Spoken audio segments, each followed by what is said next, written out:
అందరికీ నమస్కారం అండి. ఈరోజు మనం డాక్టర్ ఎం సుగుణారావు గారు రచించిన సహజ జీవనం అనే ఓ చక్కటి కథను విందాం. ఇక కథలోకి వెళ్దాం. హైదరాబాద్లోని బంజారా హిల్స్ రోడ్ నంబర్ 7 శ్రీచక్ర అపార్ట్మెంట్స్ ఒక గేటెడ్ కమ్యూనిటీ. 400 మంది ఉంటున్న ఆ భవన సముదాయం గేటు ముందు ఒక కారు వచ్చి ఆగింది. దాంట్లోంచి 3 వ్యక్తులు దిగారు. 55 ఏళ్ల రంగనాథ్, అతడి భార్య అరుంధతి, పెద్ద కూతురు నీరజ. 3 వేగంగా నడుస్తూ ఆ కాంప్లెక్స్లోని 4వ ఫ్లోర్ చేరి 312 ఇంటి ముందున్న కాలింగ్ బెల్ నొక్కారు. ఇంటి ముందు రకరకాల రంగుల్లో వేసిన ముగ్గుల్లో సుస్వాగతమనే అక్షరాలు. ఆ ముగ్గు మధ్యలో అందంగా అలంకరించిన ముద్దబంతులు, చామంతులు, గులాబీలు. ఒక్క క్షణం 3 ఆ ముగ్గు వంక పరిశీలనగా చూస్తూ ఉండిపోయారు. ఇంతలో తలుపు తెరుచుకుంది. ఎదురుగా పొడుగ్గా చామన ఛాయ రంగులో ఉన్న 25 ఏళ్ల అబ్బాయి, ఉంగరాల జుత్తు, ముఖంలో మందహాసం. నమస్కారం మావయ్య, అత్తయ్య, నీరజ వదినా అంటూ 2 చేతులు జోడించాడు. ఆ మాటలో ఆ 3కి రుచించలేదు కాబోలు. ముఖం తిప్పుకొని గబగబా లోపలకు నడిచారు. కూర్చోండి అంటూ ఆ గదిలోని సోఫా వైపు చూపించాడు. లేత పసుపచ్చిన పెయింట్ వేసిన ఆ గది గోడ మీద ఒక ఫోటో. దాంట్లో ఒక వృద్ధ దంపతుల జంట. ఆ 3 దృష్టి ఆ ఛాయాచిత్రం వైపు మళ్ళింది. తమ బంధువులు ఎవరూ కాదు, బహుశా కుర్రాడి తెరపువారేమో అనుకున్నారు. ఆ ఇంట్లో పొందిగ్గా సర్దిన సామాన్లు, సోఫా పక్కన హోమ్ థియేటర్, దాంట్లోంచి మెల్లగా వినవస్తున్న భానుమతి గీతం. మనసున మల్లెల మాలలుగానే. ఆ 3కి ఆశ్చర్యంగా ఉంది. ఇంతవరకు తమకు సహజ కనబడలేదు, అల్లుడు జీవన్ తప్ప. మౌనంగానే లోపలికి తొంగి చూస్తున్నారు. ఇంతలో అతను ట్రేలో మంచినీళ్ల గ్లాసులతో వచ్చాడు. 3కి ఇస్తూ, సహజ బాత్రూంలో ఉంది, వచ్చేస్తుంది అన్నాడు. 3 ఆలోచనలో పడ్డారు. 6 నెలల క్రితం జరిగిన సంఘటన గుర్తుకొచ్చింది. రంగనాథ్, అరుంధతి ఏదో పెళ్లికి వెళ్లారు హైదరాబాద్లో. పెళ్లిలో తమ దూరపు బంధువుకలు కనిపించారు. ఆయన హైదరాబాద్లోనే ఉంటాడు. ఆయనతో కబుర్లైన తర్వాత, మా 2వ అమ్మాయి ఇక్కడే ఉంటుంది, పేరు సహజ, ఇంజనీరింగ్ చదివి కంపెనీలో సాఫ్ట్వేర్ ఇంజనీర్గా పనిచేస్తుంది, ఏదైనా సంబంధం చూడు అన్నాడు. సంబంధమా? మీ అమ్మాయికా అన్నాడతను అదోలా ముఖం పెట్టి. ఏంటి అంత ఆశ్చర్యం అన్నాడు రంగనాథ్. మీకు తెలీదా? మీ అమ్మాయి మీకు పెద్ద భారం తప్పించింది అన్నాడు. అంటే? ప్రశ్నార్థకంగా చూశాడు రంగనాథ్. తను చేస్తున్న కంపెనీలోని ఒక కుర్రాడితో కాపురం పెట్టేసింది. అదే లివింగ్ ఇన్ రిలేషన్ అంటే సహజీవనం. పెళ్లి గిల్లి అక్కర్లేదు, ఏ ఖర్చు లేదు అన్నాడు. ఆ మాటలకు షటప్, సంబంధం చూడకపోతే మానై, అవాకులు చవాకులు పేలకు అన్నాడు రంగనాథ్ కోపంగా. ఆ మాటలకు ఆ బంధువు కోప్పడుతూ, వాస్తవం చెప్పాను, ఎప్పటికైనా తెలియాలి కదా, వెళ్ళి నీ కూతుర్ని అడుగు నిజమో కాదో అన్నాడు విసురుగా. రంగనాథ దంపతులకు చాలా అవమానంగా అనిపించింది. పెళ్లి పూర్తవకుండానే కూతురు పనిచేస్తున్న సాఫ్ట్వేర్ కంపెనీకి బయలుదేరారు. అది లంచ్ బ్రేక్ సమయం. కూతురు వెంటనే దొరికింది.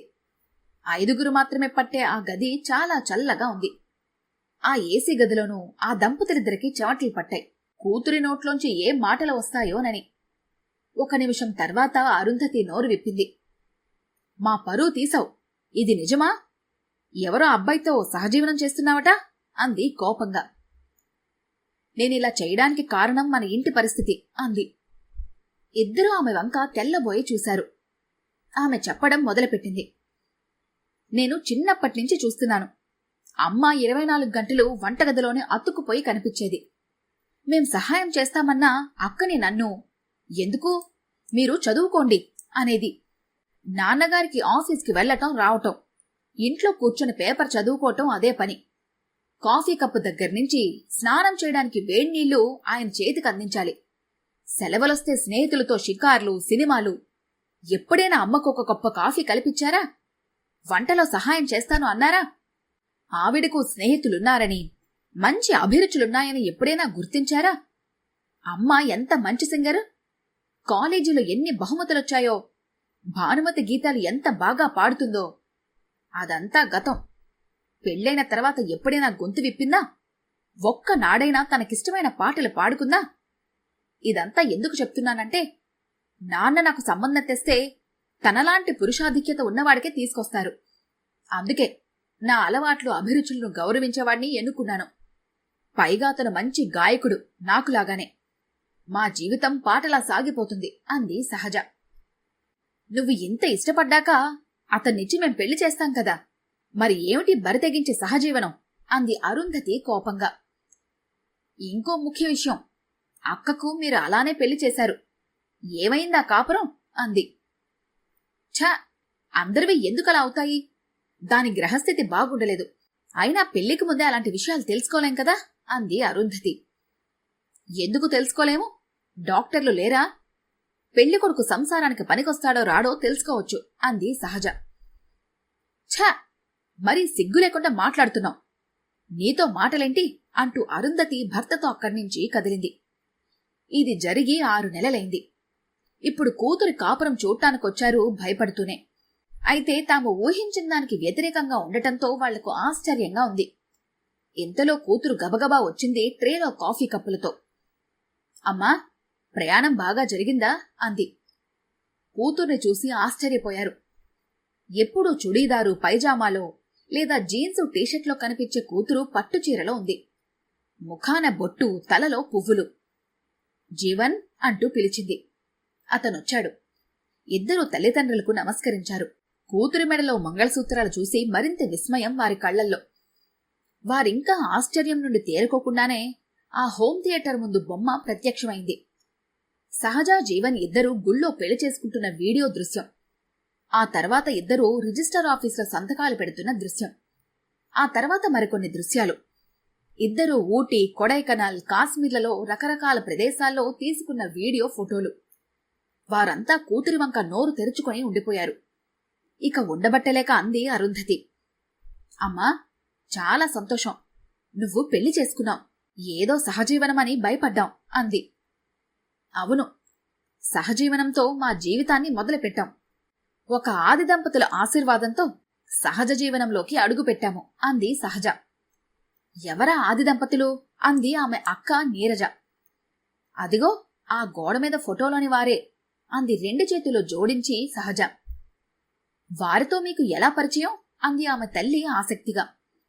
చెప్పడం మొదలుపెట్టింది సహజ. మేము ఈ అపార్ట్మెంట్లో చేరిన 2 రోజుల తర్వాత ఒకరోజు నైట్ డ్యూటీ చేసి అలసిపోయి పడుకున్నాము. ఉదయం 8 అయినా లేవలేకపోయాము. ఆ సమయంలో మా తలుపులు ఎవరో గట్టిగా కొడుతున్న చప్పుడు. అలాగే కాలింగ్ బెల్ మోగిస్తున్నారు. నేను కోపంగా తలుపు తెరిచేసరికి ఎదురుగా 2 వృద్ధ దంపతులు. ఆవిడ చేతిలో పెద్ద ప్లేటు. దాన్నిండా గారెలు, బూరెలు, పాయసం. వాటిని చూడగానే నిద్ర పాడు చేశారనే కోపం పోయింది. ఏంటమ్మా, ఇంకా లేవలేదు? ఇవాళేం రోజు తెలుసా అన్నారిద్దరూ చనువుగా. మేం ప్రశ్నార్థకంగా చూశాము. వాళ్ళిద్దరూ నవ్వుతూ, ఈరోజు శివరాత్రి. మన అపార్ట్మెంట్లో బోలెడు ప్రోగ్రాంలు. రాత్రి 7 కల్లా వచ్చేయండి. ఇంతకీ మా పేర్లు చెప్పలేదు కదా. నేను శివరామయ్య, ఈవిడ సీతామహాలక్ష్మి అన్నారు. చెప్పడం ఆపి తల్లి వంక చూసింది. తల్లి కళ్లల్లో ఆనందం. తండ్రి, అక్క మురిపెంగా చూస్తున్నారు. ఉండండమ్మా, మీకోసం నేను చేసిన గారెలు, పాయసం పట్టుకొస్తాను. మిగతా కదా జీవన్ చెప్తాడు అంది. ఆ ముగ్గురు జీవన్ వంక చూశారు. చెప్పడం మొదలుపెట్టాడు. ఆ రోజు రాత్రి 7 గంటలకల్లా మేమిద్దరం మా అపార్ట్మెంట్లోనే ఉన్న ఫంక్షన్ హాల్కి చేరుకున్నాము. అప్పటికే అక్కడ మాలాగే 50 మందికి పైగా జంటలు. తెల్ల లాల్చీ పైజామాలో ఉన్న ఒక ఆయన వేదికెక్కి చెప్పడం మొదలుపెట్టారు. ఈరోజు శివరాత్రి పర్వదినం. శివపార్వతులు మనకు ఆదర్శ దంపతులు. అందుకోసం దంపతులకు పోటీ పెడుతున్నాము. గెలుపొందిన ఉత్తమ జంటకు ఒక ప్రముఖ హాలిడే రిసార్ట్ వారి సహకారంతో ఊటీ, కొడైకనాల్, కాశ్మీర్ వంటి ప్రదేశాలు తిరిగేందుకు అవకాశం దొరుకుతుంది. అందుకు మీకు 2 పరీక్షలు. ఒకటి రాత పరీక్ష, 2 మౌఖిక పరీక్ష. రాత పరీక్షలో మేము అడిగిన ప్రశ్నలకు జవాబు రాయాలి. మౌఖిక పరీక్షలో మేము అడిగే ప్రశ్నలకు జవాబు చెప్పాలి అంటూ స్టేజి దిగాడు. ఇంతకీ మీరు ఆ పరీక్షలో పాసయ్యారా అన్నది నీరజ ఆతృత పట్టలేక. కంగారు పడకు, జీవన్ని చెప్పని అంటూ తను తెచ్చిన ప్లేట్లను వారి ముందు ఉంచింది. ఇంతకీ ఏం ప్రశ్నలు అడిగారు అంది అరుంధతి ప్లేట్లోని గారెలు పులిహోర వంక చూస్తూ. బాబోయ్, ఆ ప్రశ్నలు ఎప్పుడు వినలేదు. వివాహతంతులోని సంగతులేమిటి? పెళ్లి జరిగినప్పుడు వధువు మెడలో 3 ముళ్ళు ఎందుకు వేస్తారు? ఇలాంటి ప్రశ్నలే. అసలు పెళ్లే చేసుకుని మాకు వీటి గురించి ఎలా తెలుస్తాయి? ఇద్దరం అయోమయంగా చూస్తూ కూర్చున్నాము అంది సహజ. అయ్యో అంది నీరజ. కంగారు పడకండి. మేమలా ఆ ప్రశ్నాపత్రం వైపు దిక్కు తోచకుండా చూస్తుంటే మాకు కొత్తగా మిత్రులైన రామయ్య, సీతామహాలక్ష్మి ఇద్దరు ప్రత్యక్షమయ్యారు మా ముందుకు. ఏంటి, జవాబు తెలీదా? నేను చెబుతాను, రాసుకోండి అన్నాడు ఆ పెద్దాయన. మై గాడ్, వాళ్ళిద్దరూ పోటీలో లేరా అన్నాడు అంతవరకు మౌనంగా ఉన్న రంగనాథ్. ఆ మాటే మేము ఆయన్ని అడిగితే ఆయన అన్నాడు కదా, మాకెందుకమ్మా ఈ వయసులో ఊటీ, కొడైకనాల్, కాశ్మీరు, మీలాంటి యువజంట వెళితే బావుంటుంది అంటూ ఆ ప్రశ్నలన్నింటికీ జవాబులు చెప్పేశాడు ఆయన అంది సహజ. భలే భలే అంటూ చప్పట్లు కొట్టింది నీరజ. ఆ తర్వాత పరీక్షలో ఏం ప్రశ్నలు అడిగారు అంది అరుంధతి ఉత్సాహంగా. మేం చెప్పం, మీరే చూడండి అంటూ హోమ్ థియేటర్లో స్క్రీన్ వైపు రిమోట్ తిప్పాడు. టీవీ తెర మీద మళ్లీ ప్రత్యక్షమయ్యారు ఆ అపార్ట్మెంట్లోని జంటలు. వేదిక మీదకు పిలిచి ఏవో ప్రశ్నలు అడుగుతున్నారు. సరే, మా జంటని ఏమడిగారో చూడండి అంటూ రిమోట్తో స్క్రీన్ మార్చాడు. ఇప్పుడు వేదిక మీద సహజ, జీవన్. జీవన్ తెల్లటి మల్లెపువ్వులాంటి లాల్చీ పైజామా తొడుక్కుంటే, సహజ సాంప్రదాయబద్ధంగా కనకాంబరం రంగు పట్టుచీర, నుదుటి మీద పాపిడి పిందెలు, చెవులకు వేలాడే జూకాలు, ముక్కుకు తలతలా మెరిసే రాయి ఉన్న ముక్కు పుడక, పొడుగ్గా జడ నిండా మల్లెపువ్వులు. టై కట్టుకొని సూటేసుకున్న 50 ఏళ్ల ఒక పెద్దాయన సహజను, జీవన్ని పరిశీలనగా చూసి, మీరిద్దరిది ప్రేమ వివాహమని అర్థమైపోతుంది. ఇప్పుడు అమ్మా, నీకొక ప్రశ్న. ఈ అబ్బాయిని చూసిన రోజున మీకు ఒక్క క్షణం కలవరం కలిగి ఉంటుంది.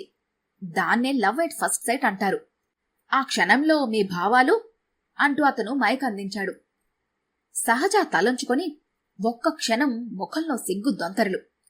తలెత్తి సూటిగా జీవన్ వంక చూసి, మాటల్లో కాదు, పాటగా చెబుతాను అంటూ గొంతు విప్పింది. తెలుసునా తెలుసునా మనసుకే తొలి కదలికా అంటూ పాట పూర్తి చేసి పాడడం ఆపి ముఖాన్ని చేతులలో దాచుకుంది. ఒక్కసారిగా ఆవరణంతా చప్పట్లు. ఆ వీడియో చూస్తున్న అరుంధతి, నీరజ వెంటనే లేచి సహజను కౌగిలించుకొని ముద్దులు పెట్టేశారు. ఆగండి, జీవన్ని ఏమడిగారో చూడరా అంది. అంతా మళ్లీ టీవీ స్క్రీన్పై దృష్టి పెట్టారు. బాబూ, ఇప్పుడు నీకు అదే ప్రశ్న. ఈ అమ్మాయిని చూసిన తొలి క్షణంలో నీ స్పందన అన్నాడు. ఆ మాటలకు జీవన్ చిన్నగా నవ్వాడు. గొంతు విప్పాడు. పాట అందుకున్నాడు.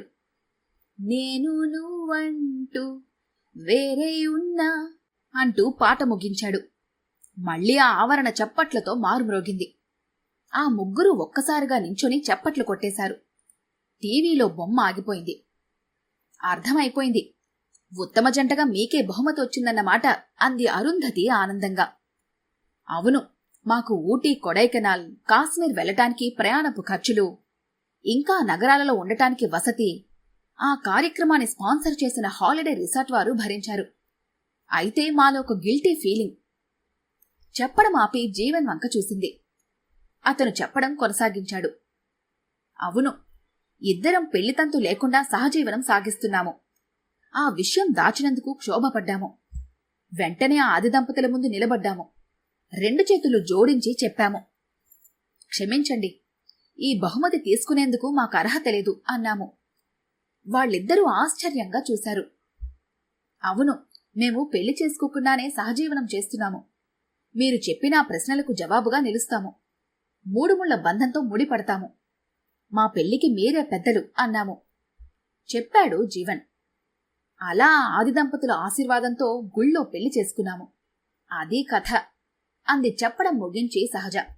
తన కూతురు, అల్లుడు సహజీవనం నుంచి సహజ జీవనం అంటే పెళ్లి మండపం వైపు నడిపించిన ఆ ఆది దంపతుల గోడ మీద ఫోటోలకు 2 చేతులు జోడించారు సహజ అమ్మా నాన్నలు.